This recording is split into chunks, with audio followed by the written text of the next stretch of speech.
So, according to the Milwaukee Journal-Sentinel, Khris Middleton has not made a decision on his $40.5 million player option. The deadline isn't until 2023, and he's currently extension eligible. He insists he's going to keep his decision-making process simple, peaceful. And, I mean, that's the way it should be. But Khris Middleton's a guy that, when you look at this, he said he could become a free agent after the season. He hopes he doesn't play for anyone other than the Bucks, but he doesn't. He wasn't about to give up the digits. And it seems like, looking back, winning the title and doing all of this, he seems like he's loving it. He loves Milwaukee. This is where he wants to stay. But we know that Khris Middleton's a guy that we could see go into free agency and get a big old contract. Like, I'm talking fat, real big, and it's going to be hard to keep him, from staying. Because if you look at his contract, a max I think he can get right now is, he had originally signed a 5-year, $177, and his next contract, I believe, could be, I want to say, it's crazy to think about that he signed this deal back in, 2018? That's crazy that this was a deal that he signed in 2018 or 2019. It's been that while. And I wonder if, they'll give it, because, what if a team like Charlotte wants to pair him up? So if he accepted it, he's eligible for a max 3-year, $152. If he declines the player option, he can get a 4-year, $200 million deal. There we go, guys. Khris Middleton chooses to accept the 4.4. He can get a 3-year extension, paying him about $50.5 million a year. But if he goes out, he can get a $50 million extension over 4 years, which is probably a bit more enticing.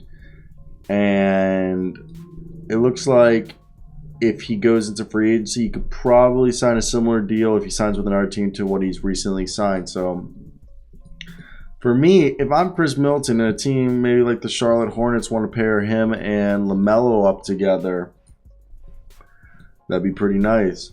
Or what if a team like the Trailblazers think he could be the missing piece?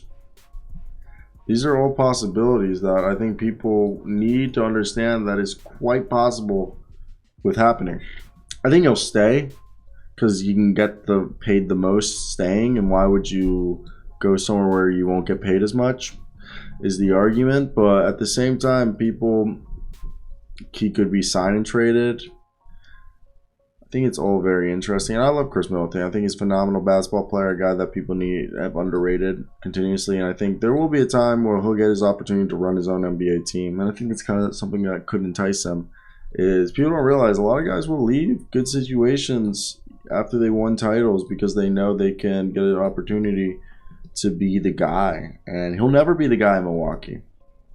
He'll be one of the guys, but he'll never be that guy. That guy is Giannis Antetokounmpo. So if he ever wanted to change his legacy and become known as a guy, it will become hard for him because that guy currently is Giannis. And we all know that Giannis is going to be the guy for the next 10 to 12, 15 years we have at least left with him. So, yeah, I mean, if you believe that Giannis is going to fall off, I doubt it now. That ain't happening anytime soon. But yeah, let me hear your thoughts down below, guys. I hope you guys did enjoy the video. Let me hear your opinions. Go check out our NBA show, Jackson, aka Will Upton, and Eyes. But that's basically it. I hope you guys have a great day. Because, I know I will. But yeah, we just posted another video too, where I did. So peep that one. But I don't know if anything else to talk about. That's basically it. So I gotta clean up all this trash. A lot of trash. Alright, man. Kinda want ice cream. So let's do that. Alright. I'm gonna go. Bye. Sorry for wasting your time. We're gonna do a few more seconds. Alright.